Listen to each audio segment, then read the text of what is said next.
বাংলাদেশ জাতীয়তাবাদী ছাত্রদল অতীতে যেমন চেষ্টা করেছে, বর্তমানেও চেষ্টা করছে এবং আমরা ভবিষ্যতে আরও চেষ্টা করব আরও বেশি পরিসরে, আরও বৃহৎ পরিসরে সৃজনশীলতাকে উৎসাহিত করতে।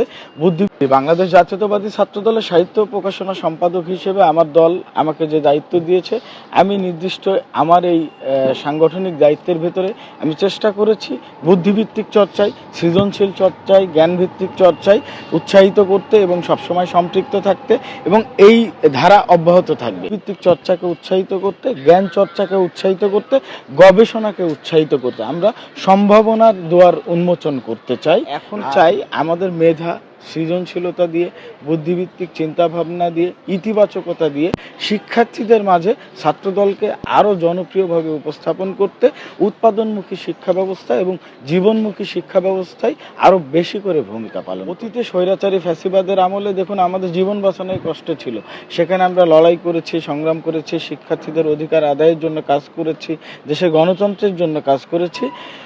চেষ্টা তখনও অব্যাহত ছিল, সেই অব্যাহত চেষ্টার ধারাবাহিকতাই কিন্তু আমাদের এই বুদ্ধিভিত্তিক চর্চাগুলো। আর জাতীয়তাবাদী ছাত্রদল তার বুদ্ধিভিত্তিক চর্চার অংশ হিসেবে আমাদের নিজস্ব 4টি প্রকাশনা আছে, আমাদের ত্রৈমাসিক একটা ম্যাগাজিন আছে দলদ্বীপ শিখা নামে, আমাদের নিজস্ব প্রকাশনা আছে গৌরবময় অতীত, সংগ্রামী বর্তমান এবং আগামীর প্রতিশ্রুতি শীর্ষক একটি বুকলেট আছে। আমরা আমাদের গত লড়াই সংগ্রাম এবং ফ্যাসিবাদী আমলে যে গুণ খুনের শিকার হয়েছে আমাদের নেতাকর্মী, তাদের তথ্যচিত্র সংবলিত আমাদের একটি নিজস্ব প্রকাশনী আছে। এবং সর্বশেষ জুলাই আগস্ট ছাত্র জনতার গণ অভ্যুত্থানে আমাদের যে কন্ট্রিবিউশন ছিল সেটা নিয়েও আমাদের নিজস্ব প্রকাশনা আছে, সেগুলো আমরা এখানে প্রদর্শন করছি। এবং